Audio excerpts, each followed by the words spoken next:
So I was just talking about in my last short, the New Year's Eve message from the pastor of Great Exodus Baptist Church, uh, within the last few hours.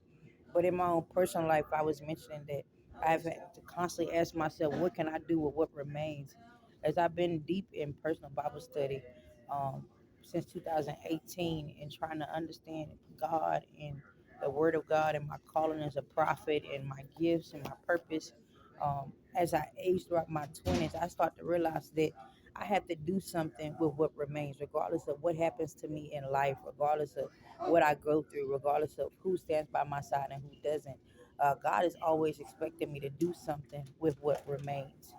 The broken pieces of my childhood that still help me stand today and carry on, the broken pieces of my childhood relationships, the city in which I just walked away from, Danville, Virginia, where I was betrayed very deeply and asked to leave the house for no reason. I didn't have income due to the coronavirus pandemic that started in 2020. I didn't have a lot of friends and family. I was literally on the street. This is my 20th month on the street from the prophetic betrayal. God has not yet shifted me to my own housing and my faithfulness, my own transportation and my own faithfulness, my own income and my faithfulness.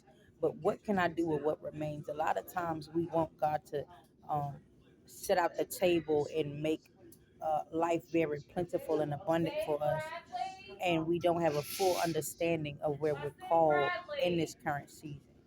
I was not called in my prophetic betrayal family season to the stages and the platforms. God had not yet restored that from the loss and the damages and the destruction that incurred in my life from the coronavirus pandemic. I was not yet called back to the world international stages and conference calls and mentoring opportunities. No, I was called to steward over the betrayal, and I learned how to do something with what remained. I remember the days in which the elder that used to shepherd me and steward over my life really poured into me based on the way she was living. She was not one who studied the word.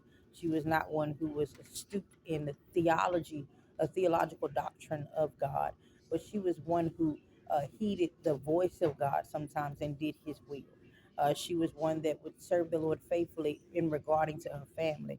And so when I think about what I did with what remained for the last 20 months, I built the kingdom of heaven based on my faith while on the street.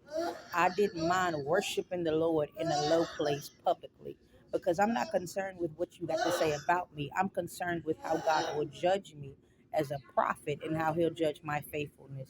I'm not concerned with whether or not the relationship is restored. I'm concerned with how